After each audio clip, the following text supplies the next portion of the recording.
wanita-wanita hebatnya Tuhan. Haleluya. Puji Tuhan. Pada malam hari ini kita sama-sama datang kepada Tuhan di dalam satu ibadah. Ibu-ibu yang hebat, ya, wanita-wanita yang hebat, yang memberikan waktunya untuk malam hari ini boleh menyembah kepada Tuhan. Ya, puji Tuhan. Mari kita mau lihat di dalam Kejadian 2 ayat yang ke-18. Ini sebagai basic atau sebagai dasar dari pemberitaan firman yang saya mau sampaikan pada malam hari ini. Kejadian 2 ayat 18 sudah ada di layar. Ayo kita baca sama-sama yuk. 1, 2, 3. Tuhan Allah berfirman, tidak baik kalau manusia itu seorang diri saja.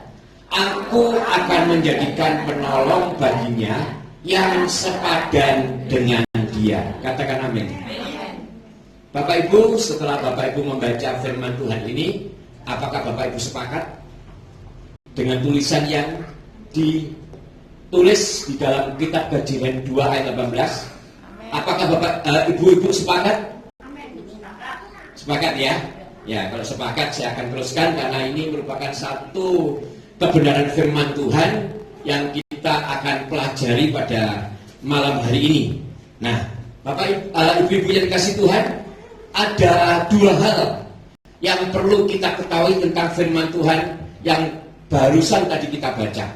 Ya, yang pertama adalah dikatakan tidak baik manusia seorang diri saja. Ya, tidak baik seorang manusia itu seorang diri saja. Ini merupakan kebenaran firman Tuhan yang tadi kita sudah sepakat dan kita sudah baca bersama-sama. Ya, kita lihat di dalam Kejadian 2 ayat 24 dikatakan seperti ini. Sebab itu seorang laki-laki akan meninggalkan ayahnya dan ibunya dan bersatu dengan istrinya sehingga keduanya menjadi satu daging. Nah, ini kita lihat dulu. Ibu-ibu yang kasih Tuhan, tentunya kita sebagai orang tua sangat mengerti betul tentang hal ini, bahwa setiap manusia itu ada siklusnya. Dan ketika dia sudah menjadi seorang yang dewasa, firman Tuhan mengatakan tidak baik kalau manusia itu seorang diri saja. Yang artinya apa? Harus ada pasangan. Kan gitu ya. Harus ada pasangan. Makanya dikatakan bahwa manusia itu tidak baik seorang diri saja. Harus mempunyai pasangan. Dan mereka akan bersatu dalam satu daging.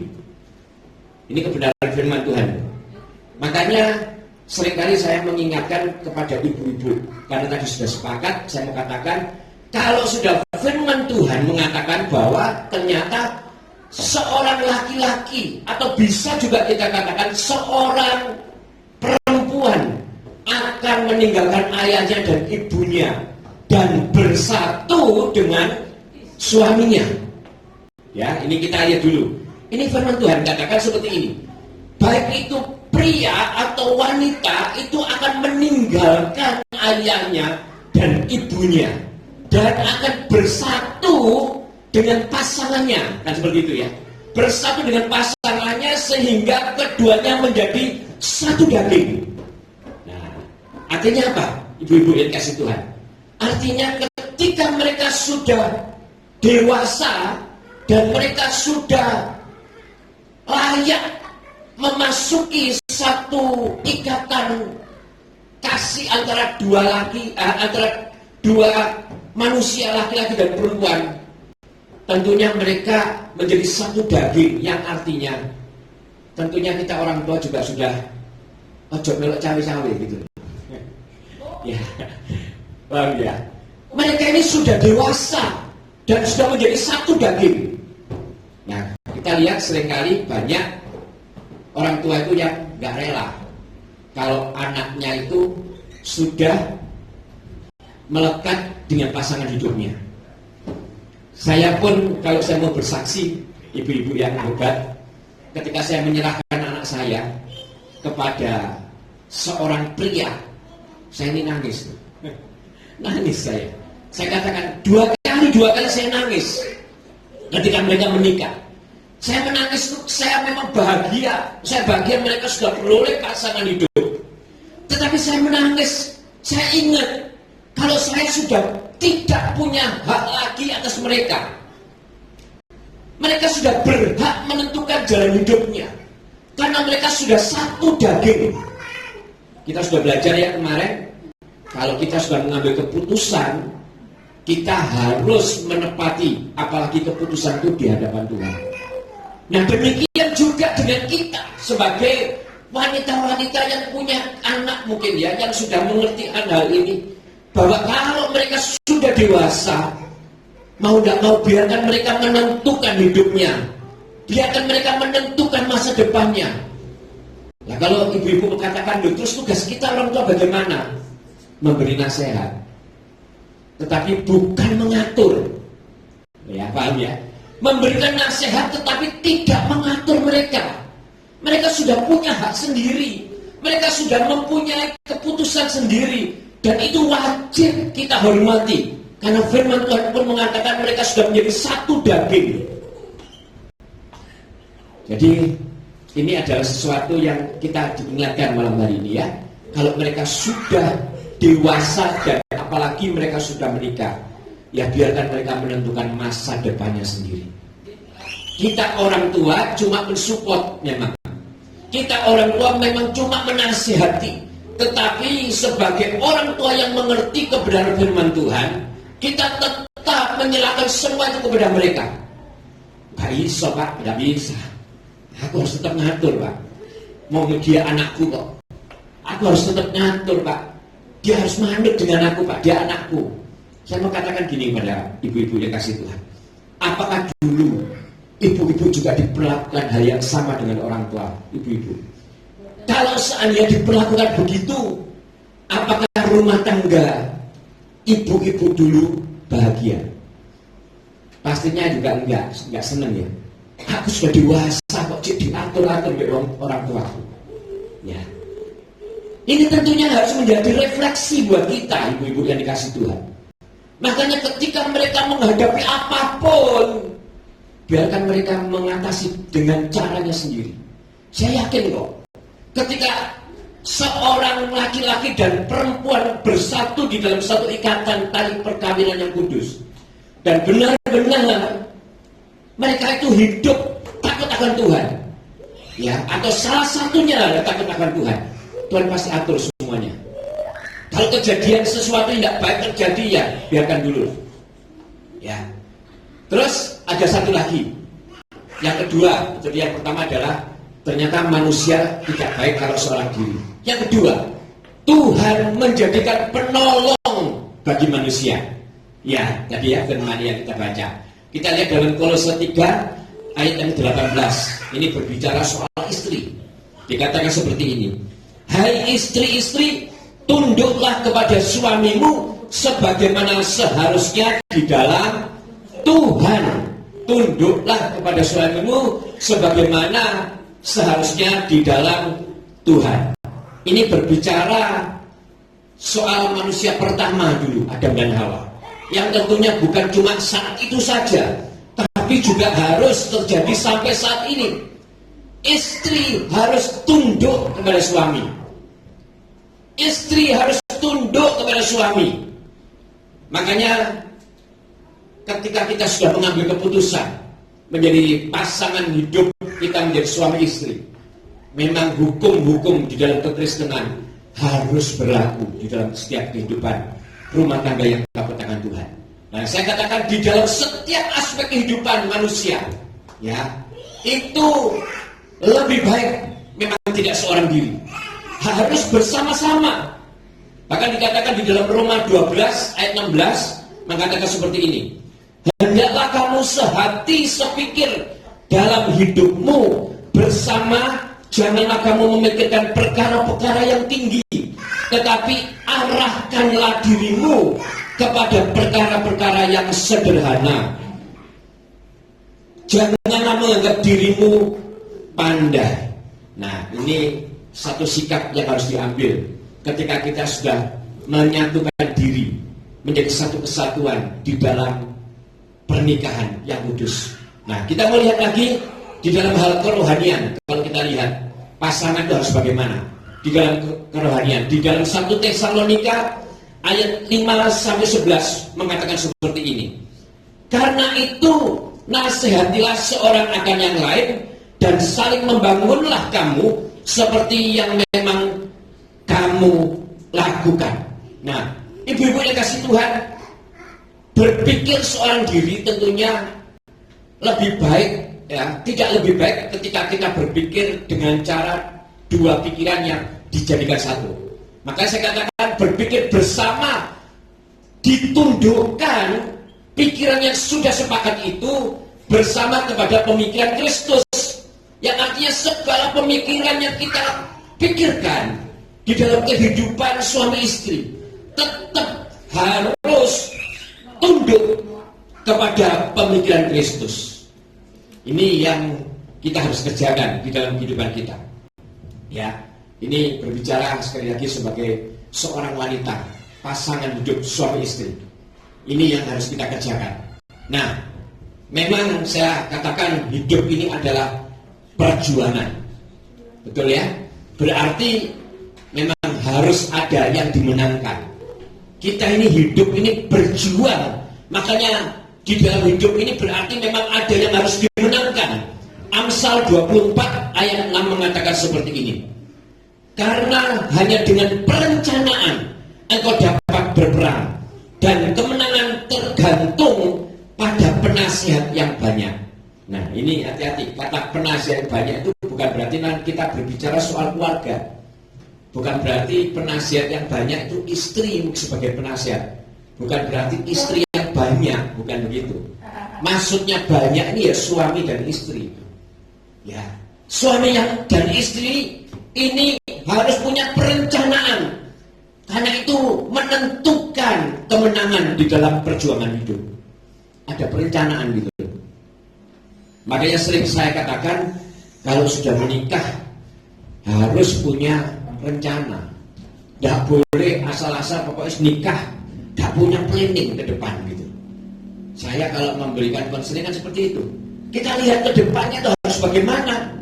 Harus benar-benar direncanakan dengan baik. Gak bisa cuma sekedar pokoknya menikah, hidup sudah selesai. Bukan gitu. Kalau sudah seperti itu nanti akan menjadi kesulitan-kesulitan yang terjadi dalam hidupnya. Makanya saya katakan di dalam rumah tangga itu memang ada perjuangan. Nah, kalau ada perjuangan berarti di dalam rumah tangga itu ada pejuang. Ada pejuang. Kita kan berbicara soal wanita hebat. Jadi pejuangnya dia wanita gitu loh. Wanita ini yang jadi pejuang. Artinya rumah tangga itu harus terus diperjuangkan. Amin. Harus diperjuangkan karena di dalam rumah tangga itu ada pejuang.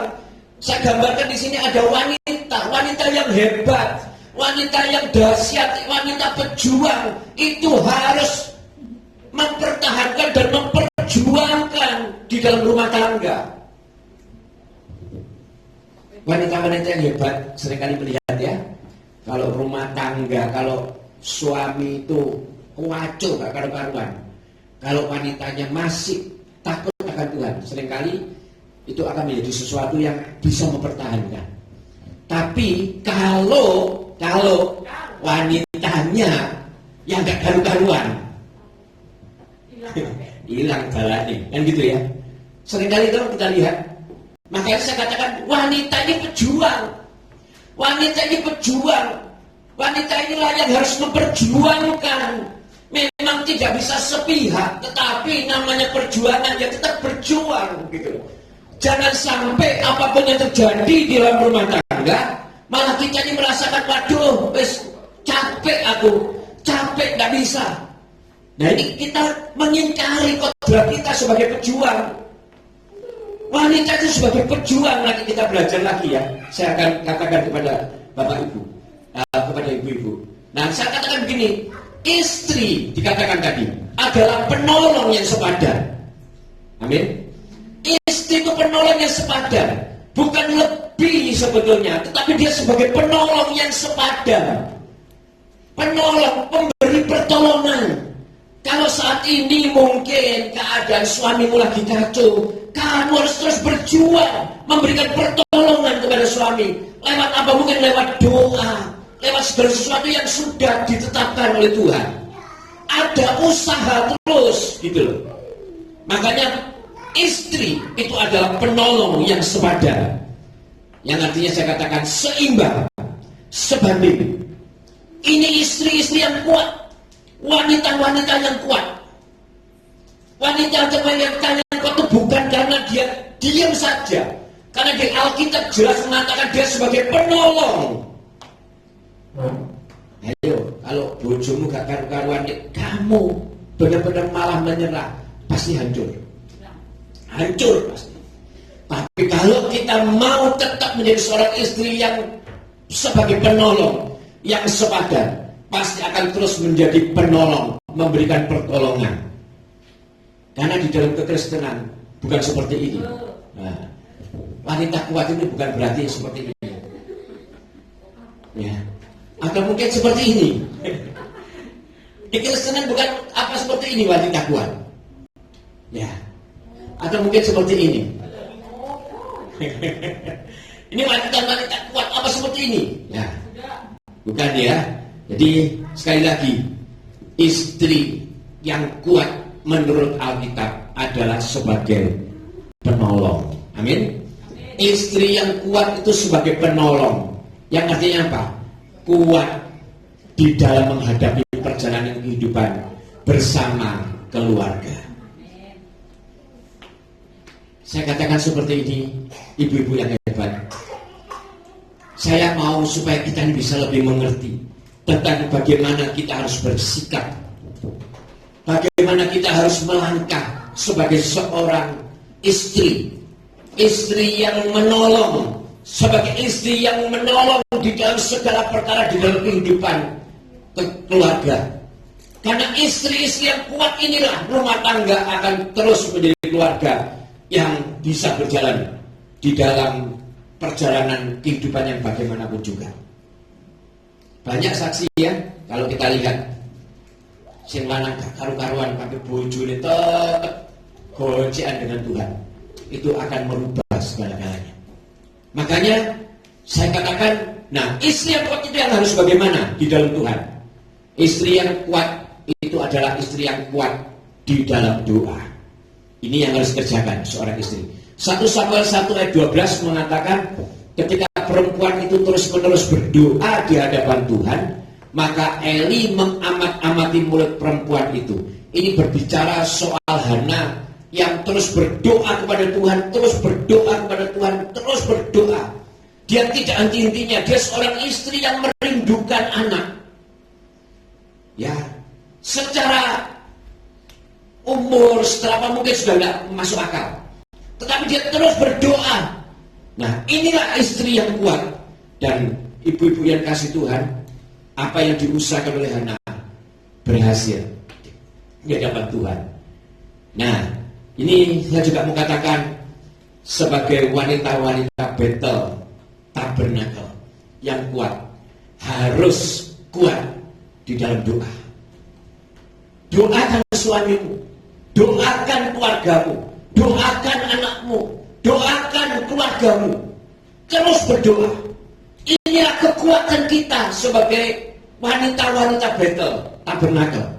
Kekuatan yang tidak boleh dikesampingkan. Ya. Terus ada lagi, istri itu harus bijak di dalam keluarga. 1 Samuel 25 ayat 3 dikatakan seperti ini. Nama orang itu Nabal dan nama istrinya Abigail. Perempuan itu bijak dan cantik, tetapi laki-laki itu kasar dan jahat kelakuannya. Ia seorang keturunan Kaleb. Di Alkitab pun juga ada. Terus bojone wayu, sing lanang welek, petekes, galak pisan. Bener. Terus sakrape dhewe gitu loh. Ada ya cerita di Alkitab dan ini terjadi. Tapi karena istrinya adalah seorang yang bijak, maka selamatlah keluarga itu. Kita tahu ya ceritanya, waktu itu Daud dengan Abigail, Daud dengan Nabal, tahu ceritanya pada waktu itu. Kalau tidak karena Abigail, saya percaya sudah habis itu keluarga, dibantai oleh Daud. Ini menandakan apa? Memang bijak itu perlu bagi seorang istri. Bijak itu perlu, kebijakan itu perlu. Ya. Oleh sebab itu, wanita itu sekali lagi saya katakan, itu memang selamanya senang untuk selalu bersama-sama dengan pasangannya. Apapun yang dikerjakan, selalu kepinginnya itu bareng-bareng. Kan gitu, ya. Kita lihat dalam Kejadian 3 ayat 6. Perempuan itu melihat bahwa buah pohon itu baik untuk dimakan dan sedap kelihatannya. Lagi pula pohon itu menarik hati karena memberi pengertian. Lalu ia mengambil dari buahnya dan dimakannya dan diberikannya juga kepada suaminya yang bersama-sama dengan dia, dan suaminya pun memakannya. Ini berbicara tentang korupsi firman. Kita tahu ya, dulu manusia pertama Adam dan Hawa itu jatuh di dalam dosa karena Hawa korupsi firman. Dia memutarbalikkan firman. Dan kalau ibu-ibu perhatikan, ya, orang-orang di dunia ini yang seringkali mungkin melakukan hal-hal yang nggak baik, korupsi seperti ini saya tulis sekalian, ya, pejabat-pejabat yang korupsi, itu pasti di baliknya ada istri yang mendukung di situ. Pasti itu sudah. Pasti ada tuntutan-tuntutan dari istri yang membuat akhirnya laki-lakinya melakukan korupsi atau melakukan tindak kejahatan yang lain. Makanya perempuan ini selalu mengajak-ngajak, ayo Pak, nang tukokno TV sing gede, gitu ya. Ayolah Pak, dan bawa anakku yang luar negeri. Ini seringkali dilakukan oleh istri-istri dan membuat laki-laki itu melakukan sesuatu yang salah. Nah, saya katakan kepada ibu-ibu yang hebat di tempat ini, mari kita memberikan pengaruh yang baik kepada suami kita. Kita berikan pengaruh yang positif kepada suami kita. Kita ajak suami kita untuk berbuat yang positif, yang benar, yang sesuai dengan kebenaran firman Tuhan. Kita ajak suami-suami kita untuk hidup di dalam takut akan Tuhan. Ya. Jadi sebagai seorang istri memang tugasnya nggak gampang. Makanya saya katakan kita harus menjadi wanita-wanita yang kuat. Nah, sebagai istri, sekali lagi, yang harus selalu dijaga, ternyata ada, yaitu sikap hidup. Sikap hidup ini adalah sikap yang sangat-sangat menentukan di dalam kehidupan sebagai seorang istri. Istri yang bagaimana, itu kelihatan dari sikap hidupnya. Makanya dalam Amsal 12 ayat 4 mengatakan seperti ini. Istri yang cakap adalah mahkota suaminya, tetapi yang membuat malu adalah seperti penyakit yang membusukkan tulang suaminya. Yang artinya, istri-istri, ayo kita jaga hidup, dijaga hidupnya supaya jangan sampai mempermalukan suami, supaya jangan sampai membuat suami ini malu, seperti itu ya. Karena dikatakan kalau istri itu tidak bisa menjaga sikapnya, tidak cakap, maka itu seperti penyakit yang membusukkan tulang suaminya. Makanya sebagai istri-istri harus menjaga sikap hidup. Nah, apalah yang harus dijaga? Pertama, yang harus benar-benar, yaitu yang harus dijaga oleh istri adalah jaga mulut, atau dikatakan jamu, kalau orang sering ngomong. Jaga mulut ini benar-benar harus dijaga. Jangan cuma suka gosip. Di dalam Amsal 27 ayat 15 mengatakan seperti ini. Seorang istri yang suka bertengkar dari mulutnya serupa dengan tiris yang tidak henti-hentinya menitik pada waktu hujan. Jadi sebagai seorang istri, kita jaga yuk, kita jaga, dijaga supaya jangan sampai mulut ini sesuatu yang keluar itu tidak produktif. Dijaga betul supaya jangan sampai yang keluar itu bukannya hal-hal yang positif, tetapi cuma gosip saja, cuma hal-hal yang nggak mengandung kekuatan buat orang lain. Harus benar-benar bisa menjaga seperti ini. Memang menurut riset, setiap hari itu berbicara pria itu cuma 7.000, tetapi wanita ini 20.000. Makanya gak heran lek wanita itu agak ngomongnya kebanyakan juga ngomongin dia bojone. Iya dah, iya kan? Guys, benar itu sudah. Bangun tidur yang diomongkan pasti ngomongin yang bojone. Ini pasti gitu, ya kan? Karena memang wanita ini 20.000 setiap harinya berbicara. Tidak sampai 20.000 lorong untu, ya kadang ngomong, ya kan? Tidak mau ngomong, sakit gigi, ya kan gitu. Karena menurut riset yang dilakukan ini di Amerika, bahwa setiap hari memang pria itu berbicara cuma 7.000, tetapi wanita itu 20.000. Ya, makanya kita rem dulu ya dikit-dikit, ibu-ibu yang dikasih Tuhan, jangan ngomong, bolehlah ngomong. Kalau memang digunakan ngomong, gunakan aja memuji Tuhan, menyembah Tuhan, memuji Tuhan, menyembah Tuhan setiap pagi. Ojo mek ngomong tok, ngomong ngomel. Repot kalau sudah seperti itu. Pagi-pagi tidak memuji Tuhan, tetapi mengomel dengan suaminya. Ini harus dijaga. Karena memang menurut riset harus berbicara wanita itu 20.000. Kalau enggak sakit gigi. Makanya harus berbicara yang banyak. Tapi pergunakan pembicaraan itu ke yang positif, yaitu apa? Memuji Tuhan. Ya, amin. Ibu-ibu yang kasih Tuhan. Ini kenyataan loh. Saya katakan bukan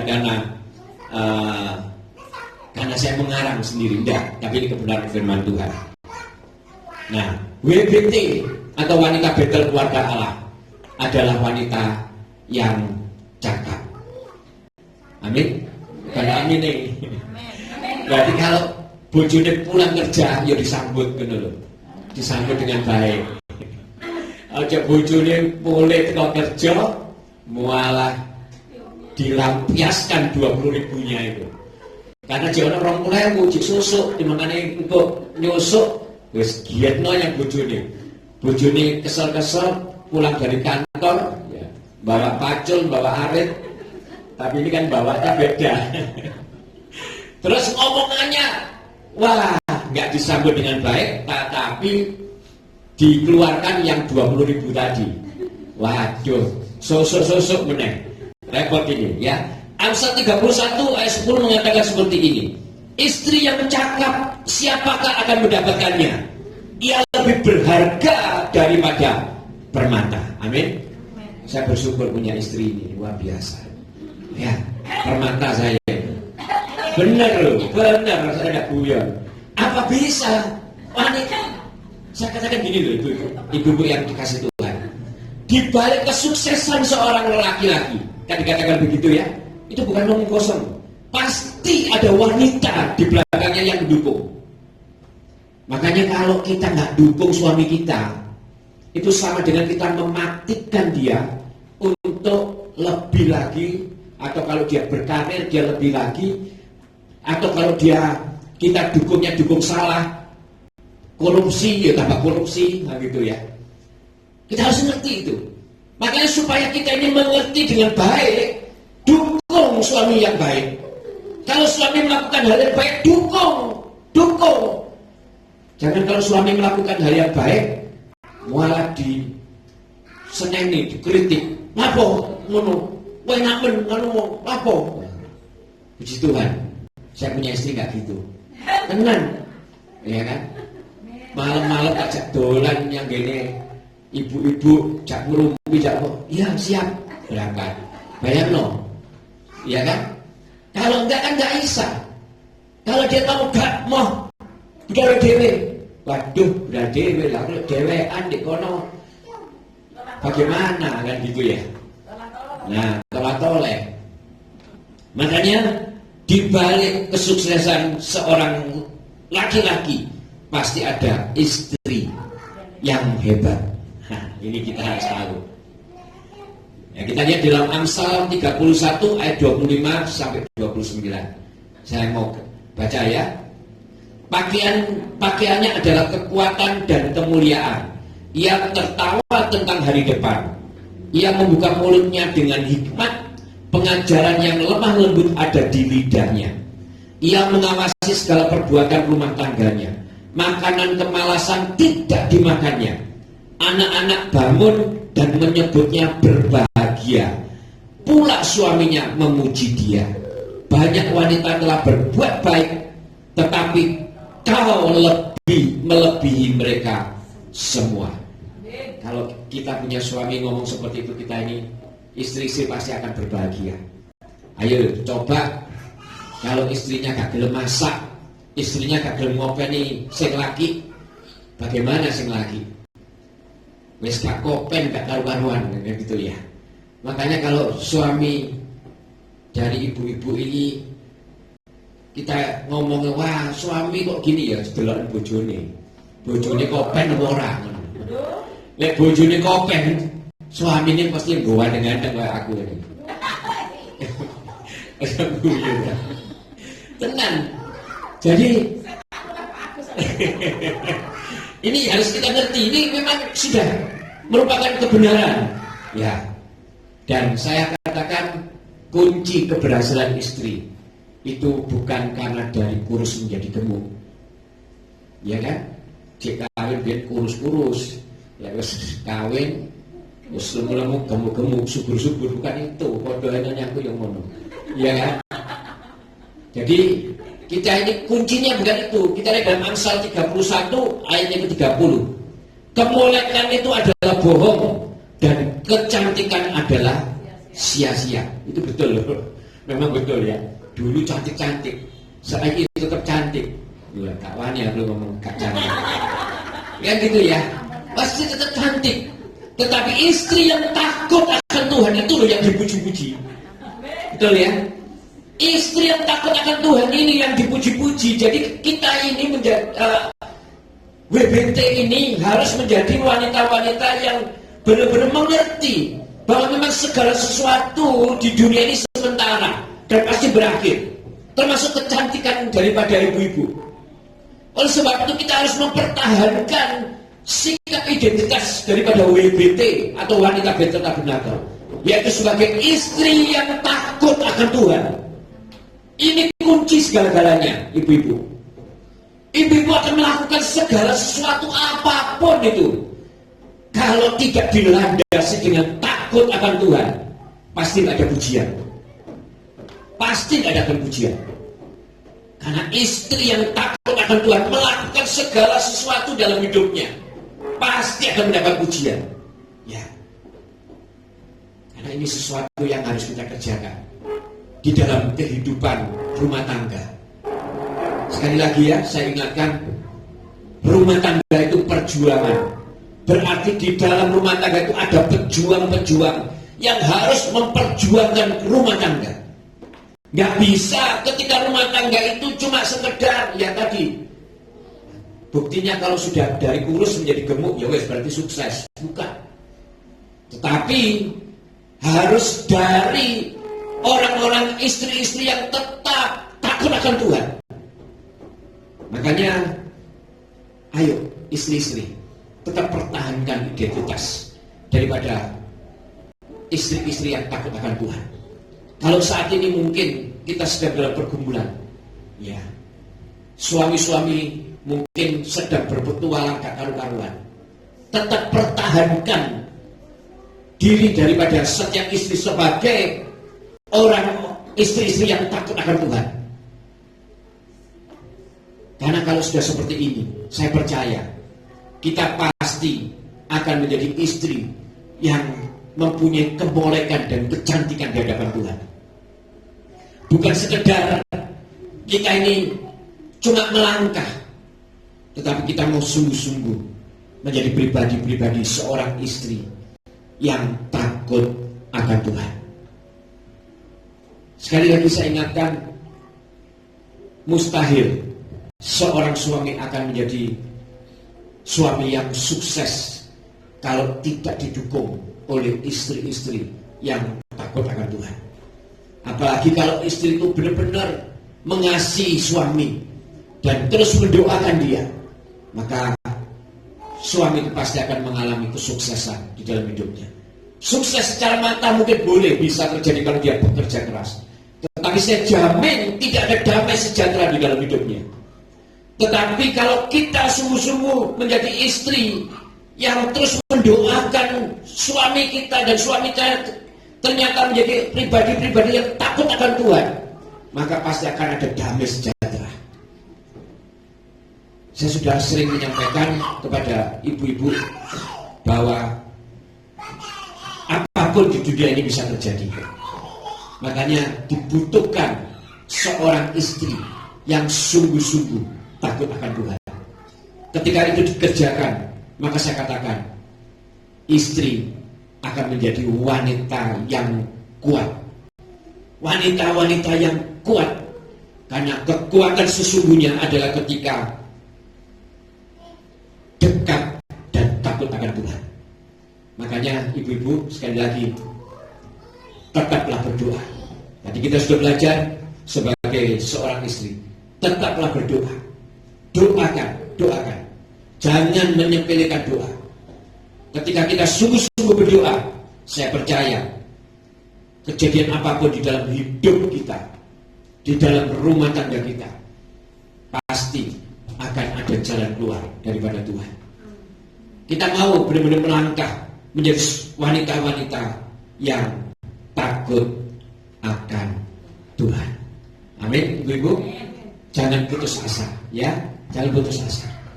Sungguh, kalau sekarang kita putus asa, kita nggak mau berjuang lagi, maka semuanya akan berantakan. Kalau semuanya berantakan, maka semuanya pasti nggak akan ada masa depan. Kita lebih baik berdoa sungguh-sungguh kepada Tuhan. Sungguh-sungguh kita meminta hikmat daripada Tuhan. Sungguh-sungguh kita minta kekuatan yang daripada Tuhan. Dengan cara bagaimana? Takut akan Tuhan. Melakukan segala sesuatu dengan takut akan Tuhan. Sudah itu aja rumusnya. Kalau kita mau melangkah seperti ini, kita ini menjadi orang yang takut akan Tuhan, bukan? Kalau enggak, jangan dilakukan. Tapi kalau kita takut akan Tuhan, segala langkah kita pun pasti akan menjadi langkah yang benar di hadapan Tuhan. Tapi kalau kita tidak takut akan Tuhan, maka kita akan banyak cara, mungkin dengan cara duniawi kita, dengan cara ini, cara itu. Cara yang tidak takut akan Tuhan, itu akan menjerumuskan kita. Oleh sebab itu, saya mau setiap wanita-wanita Betel Tabernakel yang sudah mendengarkan firman ini akan menjadi wanita-wanita yang kuat. Amin. Jadilah yang kuat. Sudahlah, apapun yang terjadi, kita tetap harus jadi pejuang yang memperjuangkan kehidupan di dalam setiap aspek di dalam hidup kita. Kalau kita sudah melangkah dengan baik, maka saya percaya Tuhan pasti menyertai kita. Ya, puji Tuhan. Tuhan Yesus memberkati. Saya undang Pak Juan untuk maju ke depan.